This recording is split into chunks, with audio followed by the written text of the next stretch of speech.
সকলোকে নমস্কাৰ জনাই আহি গ'লো এইকেইদিন একদম সমালোচনাৰ সন্মুখীন হৈ থকা ৰীতা চৌধুৰী বাইদেউৰ ওপৰত দ্বিতীয়টো ভিডিঅ'।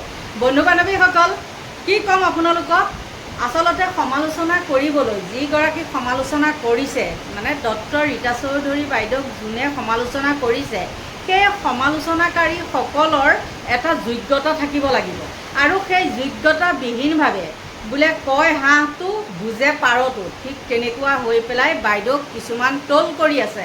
আৰু ট্ৰল কৰিছে কোনে জানেনে? কিছুমান অৰ্ধশিক্ষিত, নিজকে চেলিব্ৰিটি বুলি ভবা কিছুমান মহামূৰ্খই। আৰু সেই মহামূৰ্খজাকক কৈছোঁ, ৰীতা চৌধুৰী বাইদেউৰ ভৰি আঙুলি পানীখিনি ধুই পেলাই পানীখিনি খোৱাৰ যোগ্য আছেনে বাৰু?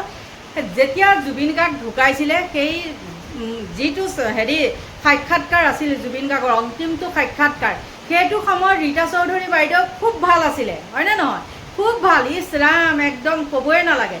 আৰু যেতিয়া ৰীতা চৌধুৰী বাইদেৱে আচলতে কথাটো উলিয়াই পেলাইহে সেই কথাটো কৈছিলে, কিছুমান কথা ওলাই যায় ন, তাৰ মাজত তেওঁ কৈছিলে।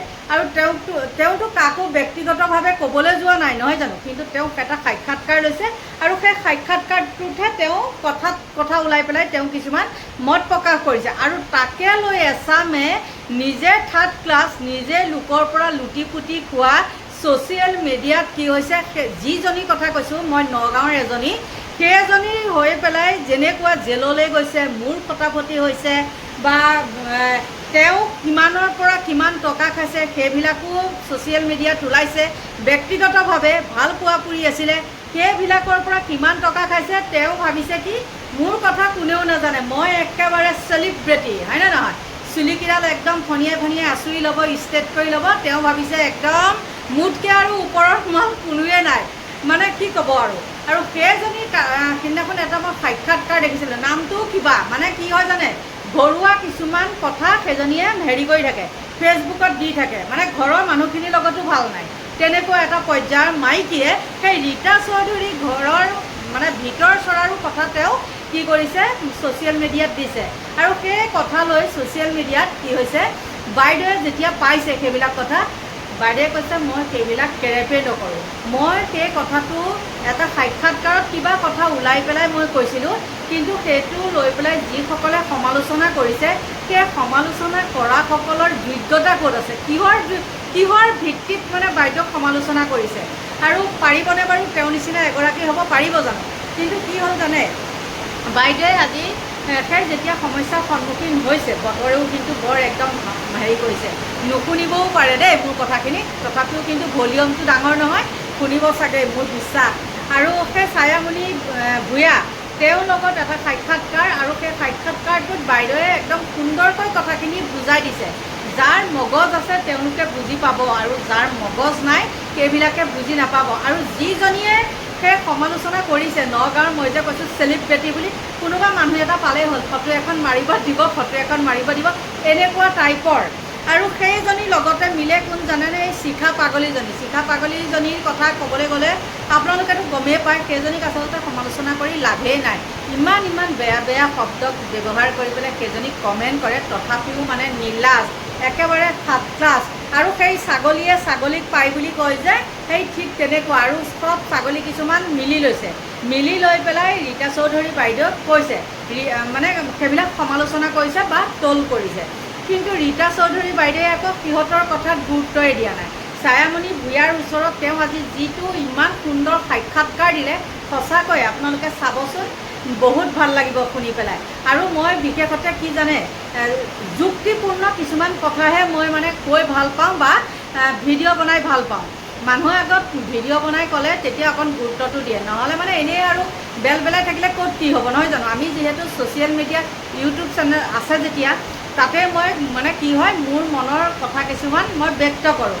আৰু বহুতে আপোনালোকে কি কৰে, বহুতে মোক সহায় কৰে মানে কিহত আৰু ছাপোৰ্ট কৰি হেৰি কৰে, নহয় জানো?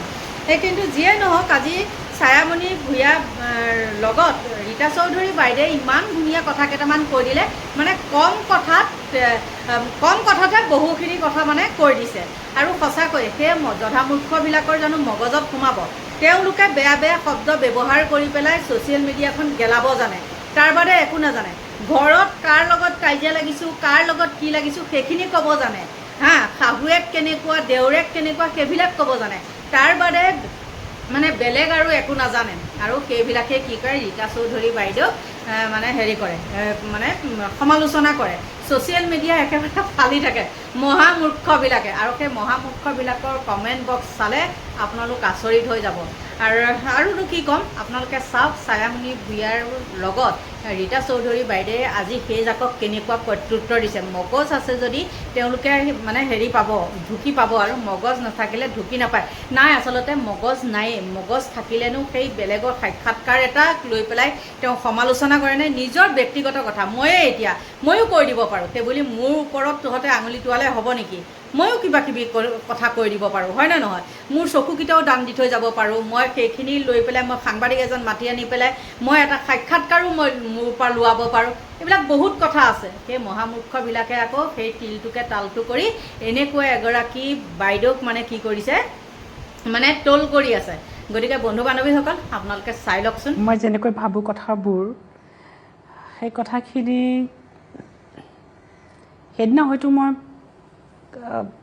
এইটো বিষয় লৈয়ে মই দীঘলীয়াকৈ কথাটো পতা নাই, কথাৰ মাজত ওলাইছে।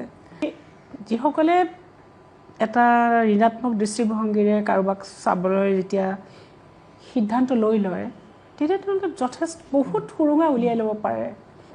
কিন্তু মই ভাবোঁ যে এখন এইটো কাৰণে দীঘলীয়া আলোচনাৰ প্ৰয়োজন আছে, তাক দাৰ্শনিক দৃষ্টিভংগীৰে বা বিভিন্ন দৃষ্টিভংগীৰে ইয়াক চোৱাৰ কথা আছে। কিন্তু মোৰ পোনপটীয়া কথাটো হ'ল যে মোৰ শৰীৰটোৰ যিটো শৰীৰে মোক কঢ়িয়াই আনিছে, মই নামৰ সত্তাটোক কঢ়িয়াই আনিছে, সেই শৰীৰটোক মই এটা আৱৰতাৰ মাজত ৰাখিছোঁ অত বছৰে, আৰু সেই আৱৰতাৰ মাজেৰে মই গুচি যাব বিচাৰোঁ। মই এইটো কোৱা নাই, কোনোবাই মোক চাওঁ শব্দটোক বহুত ভুলকৈ ইণ্টাৰপ্ৰেট কৰিছে, তো তেওঁলোকক মই দুখ নিদিওঁ। সকলোৱে নিজা নিজা দৃষ্টিভংগী, নিজা নিজা মানসিক স্তৰৰ পৰা এইটো কথাবোৰ চাব। মই সেইকাৰণে মোৰ কোনো খং উঠা নাই বা মোৰ দুখো লগা নাই, কাৰণ মই বুজি পাওঁ যে সকলোৰে মানসিক স্তৰ একে নহয়। মই কি কথাটো ক'বলৈ বিচাৰিছোঁ আপোনালোকে চাগে নিশ্চয় গম পালে, নহয় জানো? আৰু ৰীতা চৌধুৰী বাইদেৱে কি সুন্দৰকৈ, কি মিহি মিহিকৈ কথাখিনি কৈ দিলে আপোনালোকে শুনিলেনে? গতিকে বাইদেউলৈ মোৰ ফালৰ পৰা বহুত বহুত শ্ৰদ্ধা নিবেদিছোঁ, আৰু তেওঁ মানে কি দীৰ্ঘায়ু কামনা কৰিছোঁ, আৰু মোৰ ভিডিঅ'টো সামৰণি মাৰিছোঁ।